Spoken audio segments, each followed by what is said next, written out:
Quiero primero leerles dos porciones de la Escritura. Hebreos 12:1 dice: por lo tanto, ya que estamos rodeados por una enorme multitud de testigos de la vida de fe, quitémonos todo el peso que nos impida correr, especialmente el pecado que tan fácilmente nos hace tropezar, y corramos con perseverancia la carrera que Dios nos ha puesto por delante. Isaías 40:31 dice: en cambio, los que confían en el Señor encontrarán nuevas fuerzas, volarán alto como las alas de águila, correrán y no se cansarán, caminarán y no desmayarán. Y esto es lo que el Espíritu de Dios nos dice para nosotros en esta hora: te doy mi fortaleza para que prosigas el camino que tienes por delante. Ahora mismo deshago el desánimo y la frustración que traes adherida. Dejarás de sentir que los planes sobre tu vida están retrasados. Te llamo hoy para que entres y confíes en mí y en mi tiempo perfecto. No estoy lejos ni tampoco tengo empeño alguno en hacerte daño. Yo conozco el tiempo y las estaciones de tu vida. Sé cuándo acudir a ti y cuándo debes esperar. Sé cuándo es mejor, por eso decide confiar en mi tiempo. Te sigo dando la resistencia que necesitas para correr la carrera. Correrás con fuerza y perseverancia. No te preocupes ni te canses de esperar. En todo momento, ten presente que yo estoy en control y hago todos mis planes para que resulten para tu bien. Yo soy el que soy, y esto es lo que yo hago en Cristo Jesús. Amén. Esta mañana, siguiendo con este estudio que hemos tenido sobre el pleito de David y Goliat, quiero empezar por leer el pasaje que vamos a tener ahí en la pantalla para que todos lo podamos ver. Y esta mañana hay 4 enseñanzas que podemos nosotros desprender de este combate mano a mano de David y Goliat. Pero repasemos el antecedente bíblico. Los filisteos reunieron su ejército para la batalla y acamparon en Efes-Damín, que queda entre Soco y Judá, y Azeca. Saúl respondió reuniendo a las tropas israelitas cerca del valle de Ela. De modo que los filisteos y los israelitas quedaron frente a frente en montes opuestos, separados por un valle.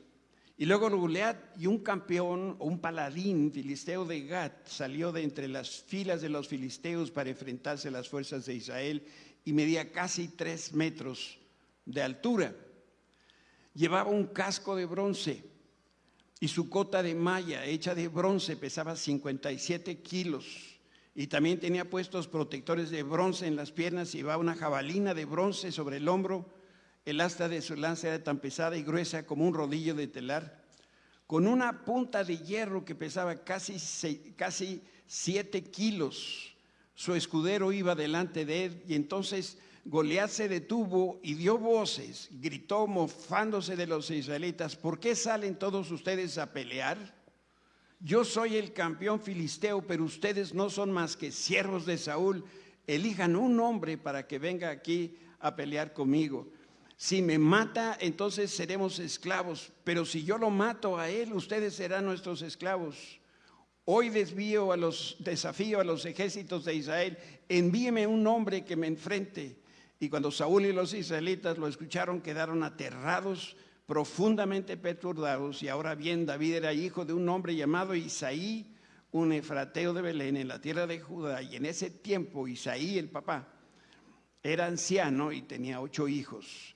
Sus 3 hijos mayores, Eliab, Abinadab y Simea o Sema, ya se habían unido al ejército de Saúl para pelear contra los filisteos.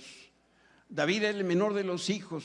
Sus 3 hermanos mayores se quedaron con el ejército de Saúl, pero David iba al campo de batalla y venía para ayudar a su padre con las ovejas de Belén durante 40 días. Cada mañana y cada tarde el campeón filisteo se paseaba dándose aires delante del ejército israelita.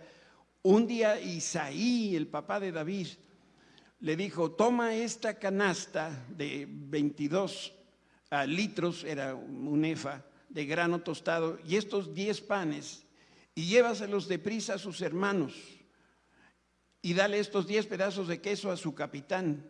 Averigua cómo están tus hermanos y tráeme un informe de cómo les va. Los hermanos de David estaban con Saúl y el ejército israelita en el valle de Ela peleando contra los filisteos. Esta es la historia. Y hay 4 enseñanzas, y esta es la primera. El enemigo levanta ejércitos, plural, para atacar por diferentes frentes a la vez. Hay que saber contra quién estamos peleando. Ejércitos. Dice la Reina Valera, el pasaje lo leímos en la Nueva Traducción Viviente: los filisteos juntaron sus ejércitos para la guerra y se congregaron en Soco, que es de Judá, y acamparon en Soco y Aseca en Efes Tamim. Vámonos. Ahí va.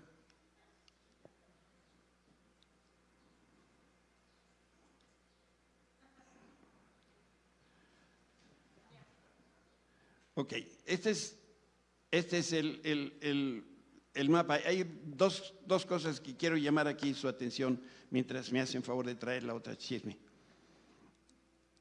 Vean esto. Esto que no marca, aquí, ahí va. Con el pulso maraquero que traigo, voy a señalar aquí Judá. Esta es la región de Judá. Tomen nota porque esto lo vamos a referir en un momentito más. Y aquí está el valle de Ela. Aquí está entre Soco y quién sabe cuál, Hades, quién sabe qué.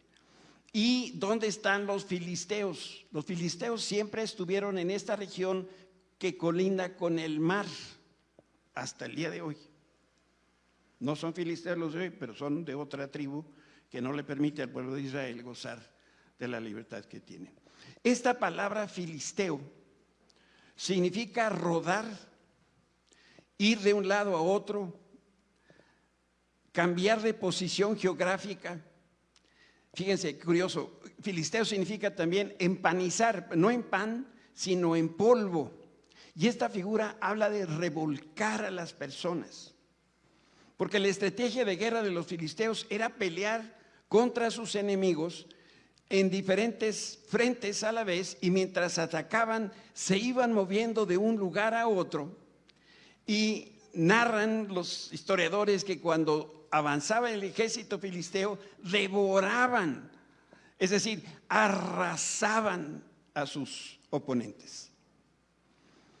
Ahora, herir de muerte a un enemigo es difícil, pero es mucho más peliagudo si nosotros nos enfrentáramos a un enemigo que se está moviendo todo el tiempo.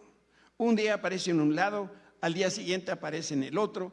Y si el enemigo fuera predecible, pues sería quizá un poquito más sencillo poderle ganar, pero se movía por todos lados. Hacía difícil saber o poder leer la estrategia que llevaban. Si lo digo yo de otra manera, si desconozco la ubicación de mi enemigo, no sabré a dónde ir para hacerle frente y pelear. Por eso nosotros no peleamos al aire, peleamos contra huestes. Dice la Escritura, nuestra lucha no es contra carne y sangre, sino contra huestes de maldad en las regiones celestes. Y tenemos que ubicarlo para poder hacer nuestra propia estrategia de contraataque. Y hay otro dato aquí importante. Los filisteos nunca lucharon limpio, sino que ellos asolaban a los adversarios, los arrastraban y los dejaban empolvados y siempre cubiertos de burla, de vergüenza, de humillación. No era suficiente para ellos con ganarle la guerra, sino que había que humillarlos. Y esto es justamente lo que hace Satanás con nosotros. Nos acusa, viene y nos restriega en la cara los actos horrendos que cometimos o los que estamos cometiendo. Es como si hundiera nuestra cabeza en el lodo de nuestras malas decisiones, nuestras motivaciones que están lejos del orden de Dios. Las maquinaciones del diablo son para hacernos creer que no tenemos salida que Dios ya nos dio la espalda y nosotros medio cooperamos con el enemigo cuando repasamos, yo no sé por qué lo hacemos, una y otra vez las fallas, las cosas malas que cometimos en el pasado, y de pronto quiero que se den cuenta de lo siguiente: parecemos un chocorrol. ¿No lo han leído en la Escritura? Porque no está. Digo, si lo han leído, quién sabe qué Biblia tienen. Miren, ¿qué es un chocorrol? Los filisteos los dejaban empolvados, cubiertos de burla, vergüenza y humillación. Y entonces salían aquellos totalmente tristes, derrotados. Bueno, el daño que causa este enemigo, por cuántos cambios tenía, eran diferentes, como también son diferentes las cosas que Satanás nos hace a cada uno. Va a depender de nuestra condición, de las circunstancias que nosotros estemos enfrentando, y a lo mejor pudiera ser, por ejemplo, que empleaste hasta el último centavo para comprar la casa de tus sueños, pero ahora te das cuenta que fue una mala decisión y que por el estar juntando para tu casa descuidaste a tus hijos, y ahora lo que tienes es un montón de ladrillos, pero tus hijos están lejos del Señor. O quizá por muchos años trataste mal a tu esposa y hoy no te ama, tampoco te honra, no te respeta. Quizá diste mal testimonio a tus hijos y ahora ellos no están interesados en tener una relación con Cristo. Quizá hace muchos años hiciste mal y nunca pediste perdón. Y ahora esta situación se ha convertido en algo todavía más crudo para ti. Si pensamientos como esos que he citado se agolpan en tu mente, en tu corazón, se trata de un ataque del enemigo. Esto es justamente lo que quiere causar, porque las huestes de maldad lo que quieren es envolvernos en nuestro propio fango. Yo te pregunto, pero no me contestes, ¿para qué estamos recordando una y otra vez las cosas malas que hicimos? ¿Cambia en algo lo que hicimos? Pero nos encanta restregarnos en el fango de nuestras malas decisiones. Cuando el enemigo ataca, a veces podemos sentir como si trajéramos puesta una camisa de fuerza. Los ataques del maligno vienen y nos inmovilizan, y luego nuestra propia autocompasión viene y nos estrangula. Después pensamos en lo malo que hicimos y decimos, yo creo que ahora estoy peor que antes. Les voy a poner un ejemplo, uno solo, vas a ver cómo la mayoría de nosotros andamos por ahí. ¿De pronto no piensas en tus compañeros de escuela o tus compañeros de trabajo y dices, mira nada más fulano, ahora ya es presidente de esta corporación, mira, ya tiene su propio negocio? Mira, fulano de tal tan feo y se casó con esta chica tan guapa. Y luego volteas y ves a tu esposa y dices, la mía está más guapa, ¿no? Pues, ¿qué se puede hacer para olvidar todo lo malo que hicimos?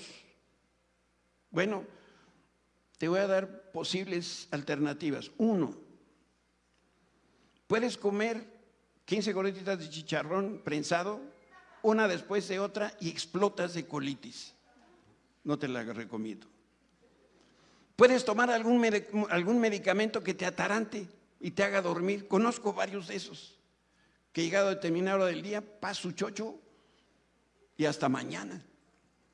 Podemos probar con drogas, con alcohol, con sexo ilícito, cualquier otra cosa que medio pueda borrar la información que guardamos en la memoria.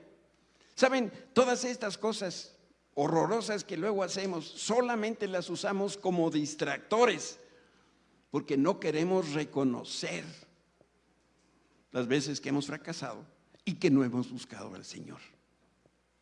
Pero si hay un cambio radical nosotros nos vamos a ver al espejo y vamos a ver que efectivamente el propósito de Dios se está cumpliendo, sin importar lo que vean nuestros ojos.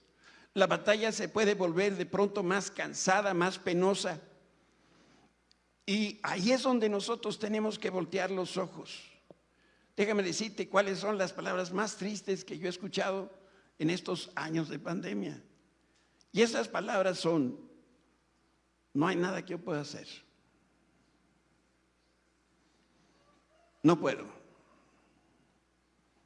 Todo terminó. Renuncio. He visto esposos que renuncian a sus esposas. He visto padres que renuncian a sus hijos, hijos que renuncian a sus padres. No nos damos cuenta que estamos en una guerra espiritual, que Satanás viene y nos ataca por todos los flancos y necesitamos estar avispados. La segunda enseñanza de la lucha de David contra Goliat es que Goliat era un filisteo. David tuvo que hacer frente al ejército filisteo y a Goliat. Y sabes, lo bonito, si se puede decir de alguna manera, lo bonito de las guerras de antes es que los soldados veían a los ojos al enemigo y lo confrontaban. Eso es lo que hacía un buen soldado. Pero ni tú ni yo podemos considerarnos soldados del ejército de Dios si no vemos a los ojos de nuestro Goliat y lo confrontamos. Porque muchos actuamos como el avestruz y preferimos ocultar la cabeza para no verle los ojos al problema que tenemos enfrente. Hay muchas clases de Goliats: pensamientos humanistas, pensamientos científicos, la impureza sexual, la pobreza, la enfermedad, las adicciones, la rebeldía, la falta de perdón y muchas otras cosas más.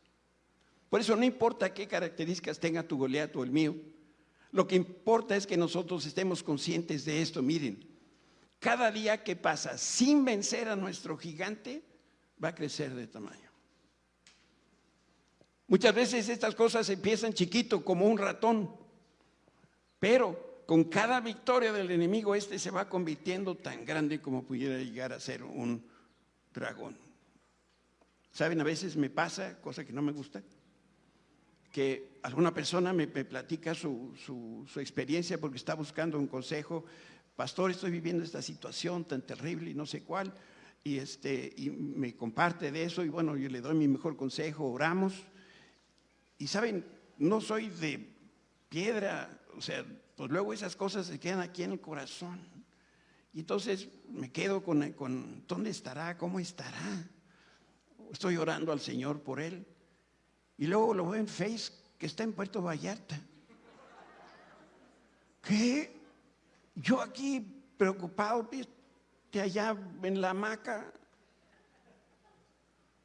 ¿Qué es lo que está haciendo? No quiere ver el problema. Mejor se lo paso a alguien, pero yo no le puedo resolver su problema. Ese Goliat de la Biblia era un grandulón, un híbrido, según hemos estudiado, mitad demonio, mitad humano. 1 Samuel dice: un famoso guerrero oriundo de Gat salió del campamento filisteo, su nombre era Goliat y tenía la estatura de casi 3 metros. Aunque algunos académicos consideran que este amigo tenía cerca de 4 metros. Como yo soy medio exagerado, yo también 4 o 5 metros. Era una cosa para que la Biblia lo reconozca como un gigante. Debe haber sido realmente un hombre muy alto. Tenía fama de vencer a sus enemigos y también, por supuesto, se sentía orgulloso de su fuerza, de su destreza, y por eso venía y rivalizaba y los afrentaba. Y del otro lado del cuadrilátero, David. Y él se ofreció de manera voluntaria a derrotar a Goliat. Y nadie más se había atrevido de todo el ejército, incluyendo el rey, de hacerle frente al Goliat. David no podía luchar en representación del pueblo de Israel ni del ejército de Saúl porque él no era soldado. Él venía dando un mensaje de parte de su papá a sus hermanos, pero ese día salió de la casa para llevar un encargo. De hecho, llevaba de comer a sus hermanos. Y poco tiempo después, David estaba peleando, y no solamente peleando, estaba derrotando a Goliat casi a mano libre. Y eso es lo mismo que nos pasa a nosotros. Un día vamos por la vida, no le estamos molestando a nadie, nos dedicamos a hacer lo nuestro sin molestar a otros, pero de repente aparece el enemigo, nos toma por sorpresa y en ese momento tenemos que responder y ya no hay tiempo de pensar en una estrategia defensiva y la siguiente decisión que tomamos puede ser de vida o muerte. Yo nunca he hecho a las artes marciales, personalmente es algo que no recomiendo, pero bueno, sé que a algunas personas les gusta. Pero yo he visto personas que tienen cinta negra a rayas blancas, tercer dan y 10 por avanzar, y son una verdadera potencia en esta cosa, pero de repente en la noche salen del cine y de un callejón le salen un chamaquito así, pum, pum, pum, le pone una golpiza.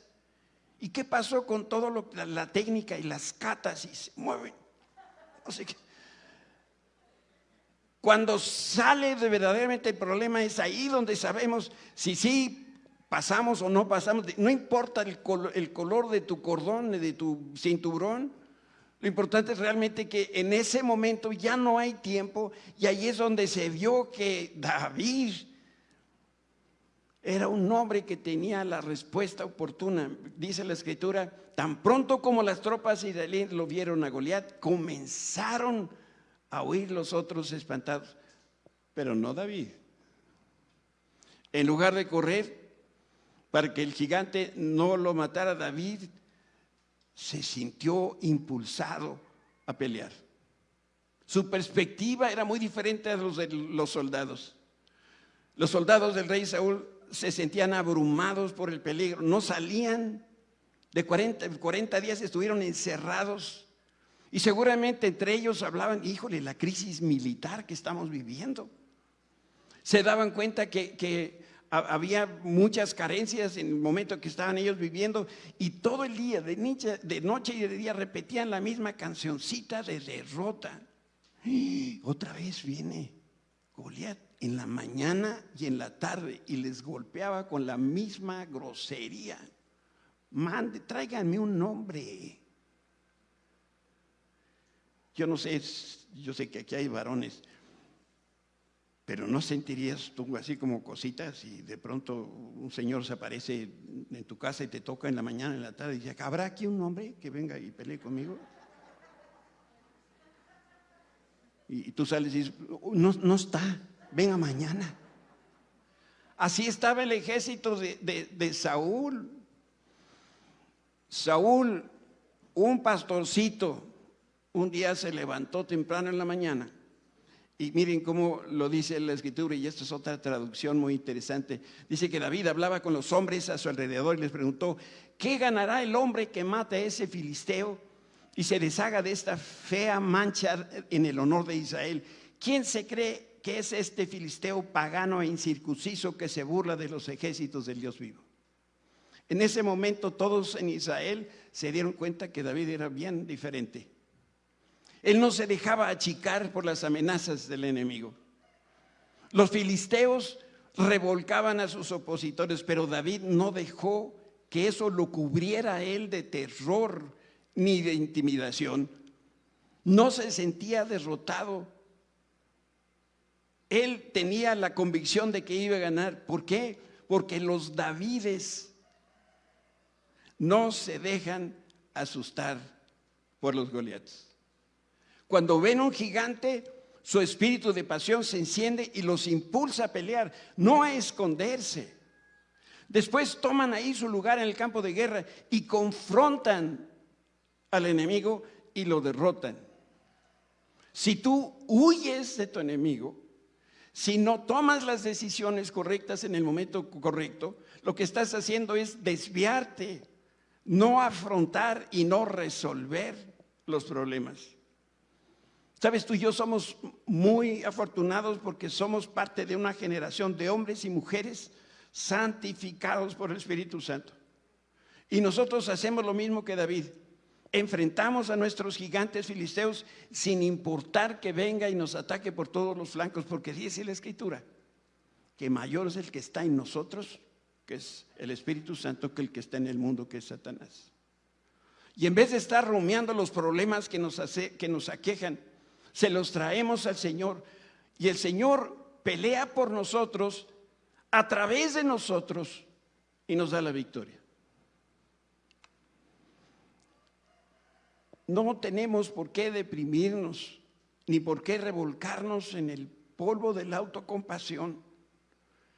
Nuestro poder viene del Espíritu Santo, y cuando llega la hora de pelear, nos levantamos al llamado de trompeta, como hacían los guerreros, y peleamos con ánimo, con pasión, para vencer hasta el último obstáculo del campo de batalla.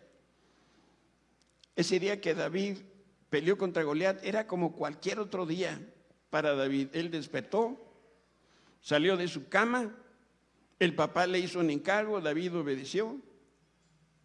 David no tenía ni la más mínima intención de pelear contra Goliat, ni contra nadie. Era un muchacho quizá de 16, 17 años que iba a llevarle comida a sus hermanos, llevaba las tortas. Pero cuando se presentó su oponente, David estaba preparado y con la determinación de ganar la batalla. Esta es la tercera enseñanza. David domina en medio de sus enemigos. La Biblia está llena de pasajes que hablan de la posición que nosotros tenemos en Cristo. Y dice la Biblia que nosotros somos cabeza y no cola. Desde que Dios trató con Adán y Eva, los llamó para que ellos ejercieran dominio sobre la naturaleza. Los filisteos eran vecinos de la tribu de Judá y los asediaban de día y de noche. Y es interesante cuando uno va a buscar el significado de palabras como asediar. Saben, tiene muchos significados: sitiar, cercar, rodear, bloquear, incomunicar, aislar, acorralar, encerrar, hostigar, acosar, importunar, molestar, fastidiar, cansar e insistir. Esto es lo que hacía Goliat.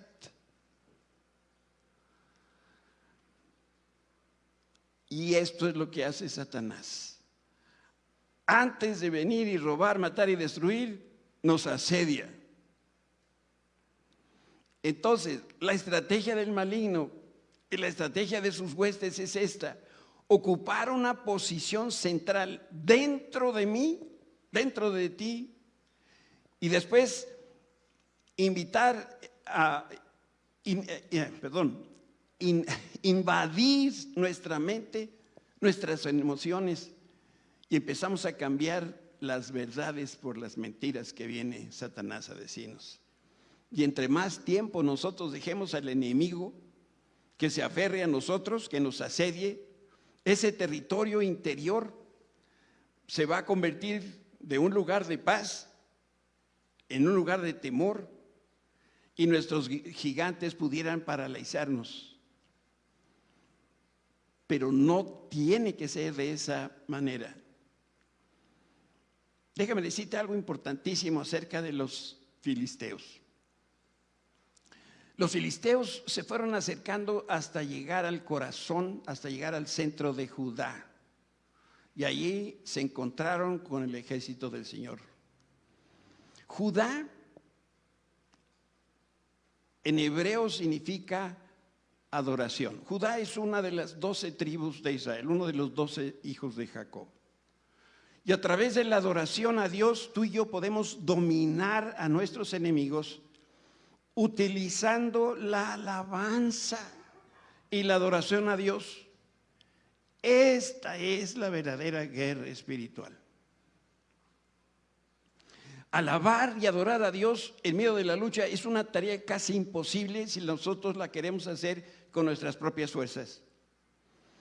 Cuando de repente estamos nosotros en la lona, cuando el enemigo tiene su pie en nuestro cuello, te pregunto, ¿te dan ganas de alabar a Dios? Por supuesto que no. Por eso la Biblia nos habla de que ofrezcamos un sacrificio continuo de alabanza a Dios cuando nos va bien y cuando nos va mal también. Pero aquí hay una bendición tan hermosa que Dios le dio a la tribu de Judá. Y le dice el Señor: Judá, ¿qué dice? Tus hermanos te alabarán. Agarrarás a tus enemigos por el cuello, todos tus parientes, y aquí habla de los hijos de los padres, se inclinarán ante ti. Imagina esta escena. ¿Qué pasa si con tus manos tú aprietas con toda la fuerza que tienes el cuello de una persona? Bueno, lo primero que va a pasar es que se va a inmovilizar.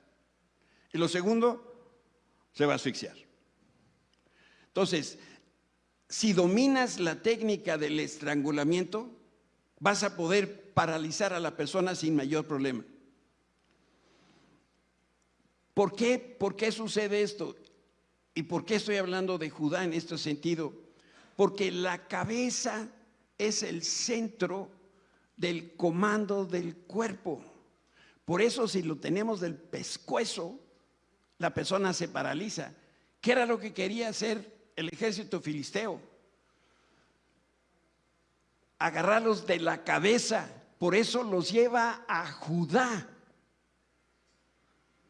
Esto era estratégico, era una movida. Si hubiera sido de otra fuente sería genial, pero venía de Satanás. Si se interrumpía la alabanza y la adoración a Dios, entonces se detenía Judá, que significa alabanza. Es decir, venía y se paralizaba el centro de control del ejército de Israel.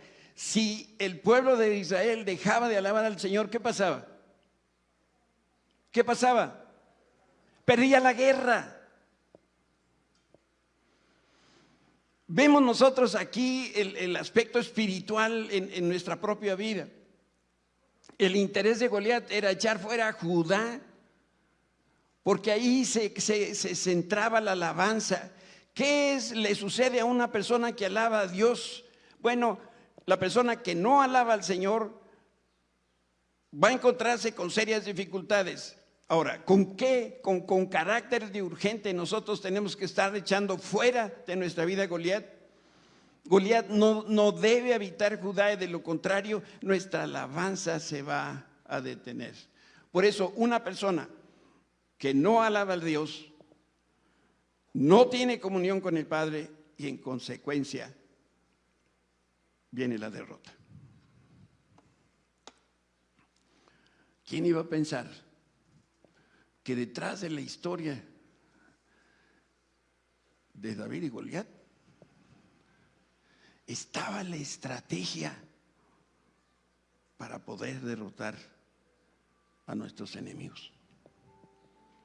Si tan solo nosotros hubiéramos visto esto un poquito antes, nos hubiera ido de maravilla. Pero bueno, tenemos aquí una filósofa en la congregación que dice que el hubiera no existe. Y pues sí, no existe. Satanás al mismo tiempo está atacando por los diferentes flancos. Nunca es predecible. Y la implicación para nosotros es muy sencilla. Siempre debemos estar listos y en guardia. Pablo le escribe a la iglesia de Éfeso y les dice: niños, pónganse la armadura de Dios. ¿Cuándo? Todo el tiempo. Y en la noche, cuando me voy a dormir, con mayor razón. ¿Tú has tenido sueños donde viene Satanás y te asusta? ¿Has sentido opresión en la noche? ¿Has sentido esos terrores nocturnos?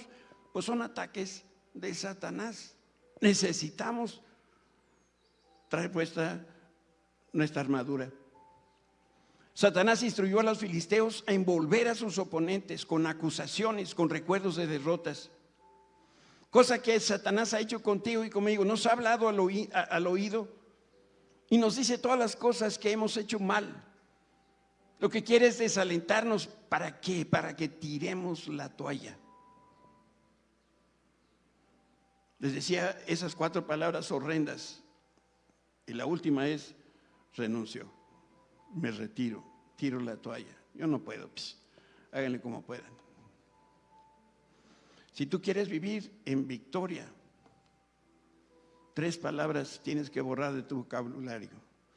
Renuncia, jubilación, retiro. Yo sé que algunos están en desacuerdo conmigo, lo entiendo muy bien. La persona que dice, me jubilo, es como va en su automóvil de velocidades y dice, me jubilo, y lo pone neutral. ¿Y qué pasa? Pues mientras trae vuelito, pues ahí se va, pero el vuelito se acaba, y luego ¿cuándo se acaba? Pues hasta aquí llegué. Jubilado, pero vivito. Y esas personas les digo, ¿y qué haces, hermano? Hay tanto por hacer y tú aquí de retiro, de jubilación.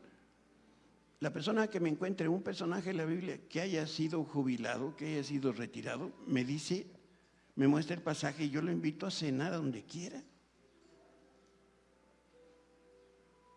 ¿A qué edad Dios usó a Moisés? A los 80 años. ¿Y cuántos años trabajó a los 80 años? 40. Y eso ya suma 120. ¿Habrá alguien aquí de 120 años? Entonces no te puedes retirar. Es que estoy malito. Pues abrázate, hermano, sánate, en silla de ruedas, como tú puedas, pero necesitamos nosotros estar en pie de guerra. No vuelvas a pensar ni a decir, no puedo, porque eso es una mentira. Pablo le escribe a la iglesia de Filipo y le dice, todo lo puedo en Cristo que me fortalece. De Él es de donde recibimos el poder para vencer cualquier tribulación, cualquier afrenta, cualquier adversidad. Hablamos esta mañana a las 10 acerca de la procrastinación y la desidia. Esto es un pecado bien peligroso. Por eso debemos aprender a no diferir ni aplazar las decisiones, las acciones que debemos tomar, porque estas nos debilitan y nos pueden inmovilizar. Te quiero leer un obituario. Yo sé que algunos no van a saber qué es un obituario, pero antes en los periódicos, porque ahora yo creo que ya hay periódicos, todo es electrónico, había una sección de los obituarios y ahí se escribían las personas que se habían muerto. Pues te voy a leer un obituario. Yo no sé si tú sabías que nuestra iglesia está de duelo, porque esta semana se murió uno de sus miembros. Uno de los miembros más queridos de nuestra iglesia se murió esta semana. Se llamaba a alguien más. La muerte de alguien más deja un vacío que será imposible de llenar. Ha estado entre nosotros durante muchos años y en cada uno de esos años alguien más hizo la parte que le correspondía a las otras personas. Siempre que había un trabajo que hacer, una clase de niños que compartir, una tarea, un servicio que dar, un nombre siempre aparecía en la mente colectiva. Dejen que alguien más lo haga. Cada vez que se hablaba de liderazgo, esta maravillosa persona salía mentada. Los resultados que obtuvo en su vida eran tan evidentes que inspiraban a otras personas. Por eso la gente de esta iglesia decía, alguien más puede ocuparse de esa necesidad. Goma, que vas a Mozambique, dile a alguien más. Él te va a dar los 400 pares de zapatos.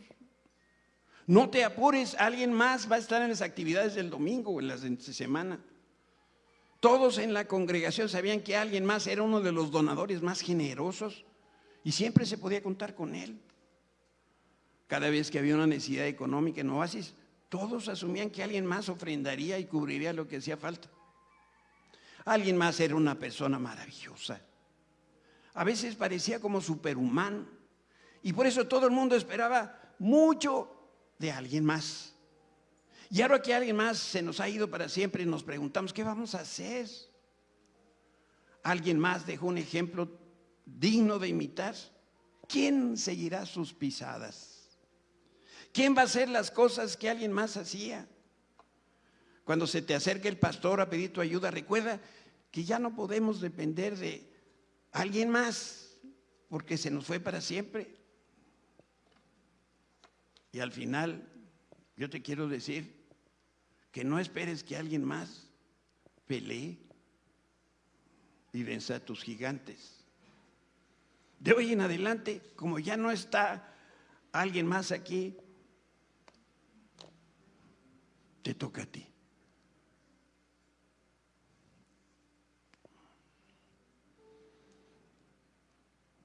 Dios nos ha dado todas las habilidades. Dios nos ha capacitado. Dios nos ha dado su palabra, la guía del Espíritu Santo, la comunión entre los santos para poder vencer al enemigo. Y te quiero decir que una de las razones por las cuales nosotros hemos estado en derrota es porque no nos atrevemos a ver a los ojos al gigante.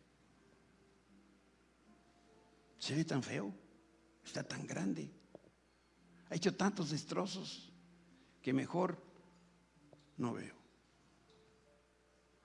Pero si no ves a tu gigante, ¿a dónde lo vas a buscar? ¿Quieres cerrar tus ojos un momento?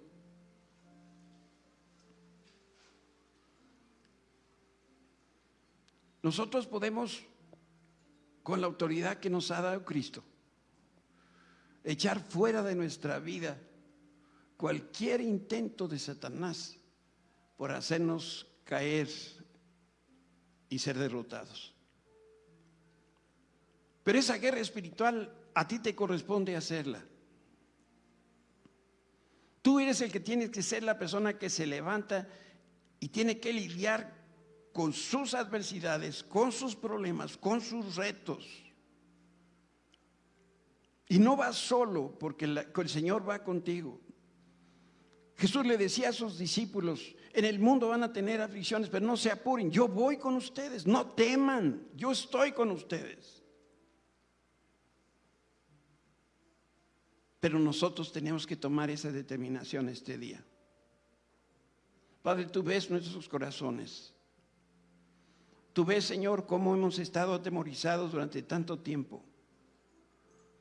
Satanás se ha aprovechado de nosotros, nos ha empolvado, nos ha hecho creer que es más fuerte de lo que en realidad es. Y nos ha tenido en el suelo durante mucho tiempo. Hemos perdido batalla tras batalla. Estamos cansados de pelear y de perder. Pero hoy tú nos animas a seguir adelante, siguiendo el ejemplo de David. Un jovencito. En él, en su carácter, no había nada especial, excepto que él depositó su confianza en ti. Porque él delante de Goliat pudo declarar que él venía en el nombre del Dios de los ejércitos celestiales. Y que con las habilidades y los talentos que le había dado, con una piedra lisa de río, era todo lo que necesitaba para derrumbar a su gigante. Pero David tuvo la entereza de ver a Goliat a los ojos, cosa que no hizo el ejército ni siquiera el rey Saúl. Enfrentó a su gigante, creyó que la victoria tú se la darías, Señor, y tú lo usaste a David para derrotar a su gigante. Tú no haces diferencia entre las personas, y lo mismo que hiciste con David lo quieres hacer con cada uno de nosotros. Espíritu Santo, ven y toca el corazón. Tú conoces exactamente la situación de cada persona aquí reunida. Anima a aquellos que han renunciado a que vuelvan otra vez a la cargada. aquellos que han dejado de trabajar, impúlsalos, Señor, para que vuelvan a ser de la fuerza productiva de este país, que se levanten, que el trabajo es una bendición que tú nos has dado y a través de la bendición tú nos enriqueces. Señor, en tu nombre pongo a cada cabeza de hogar, de hombre o mujer, que está al frente de los hogares, para que ellos puedan seguir este ejemplo y puedan vencer los gigantes que están atribulando a la familia, a su economía, la salud. Gracias, Señor, te damos por la verdad de tu palabra, por la sencillez, Señor, de tus estrategias, porque lo hacemos en el nombre que tiene poder, en el nombre de Cristo Jesús.